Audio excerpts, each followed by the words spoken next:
కసుమూరు మస్తాన్ స్వామి చరిత్ర పార్ట్ 1. నెల్లూరును 18వ శతాబ్దంలో ఆర్కాట్ నవాబులు పరిపాలిస్తున్న కాలంలో మస్తాన్ స్వామి తల్లిదండ్రులు చిన్నతనంలోనే చనిపోతే అల్లాని ప్రార్థించుకుంటూ వివిధ ప్రాంతాలు తిరుగుతూ కసుమూరుకు చేరుకున్నాడు మస్తాన్ బాబా.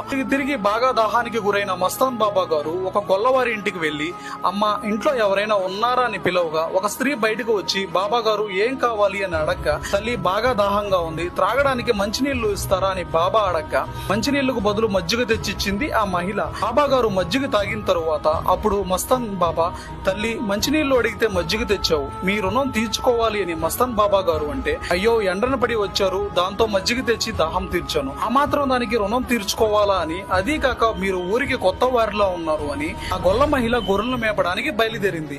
ఇందులో బాబా గారు, తల్లి నాకు పనిగా మీ రుణంగా ఆ గొర్రెల్లో నేను మేపుకు వస్తాను అని అడగ్గా ఆ గొల్ల మహిళ ఆ బాబా గారి మొహంలో తేజస్సు, చిరునవ్వు, ప్రశాంతత చూసి కాదనలేక సరే అని చెప్పింది. మస్తాన్ బాబా గారు ఆ గొర్రెలను మేపడానికి కొండ మీదకు తీసుకువెళ్లాడు. ఆ గొర్రెల్ని కాసేపు తరువాత గొల్ల మహిళ భర్త ఇంటికి వచ్చాడు. ఇంట్లో ఉండాల్సిన గొర్రెలు లేవు, గొర్రెలు మేపడానికి వెళ్లవలసిన భార్య ఇంట్లోనే ఉంది. దానితో భయపడిన భర్త, ఇంట్లో ఉండాల్సిన గొర్రె పిల్లలు లేవు, ఏమయ్యాయి అని అడక్క జరిగిందంతా చెప్పింది ఆ భార్య. తరువాత ఏమైందో తెలుసుకోవాలంటే నెక్స్ట్ వీడియోతో త్వరలోనే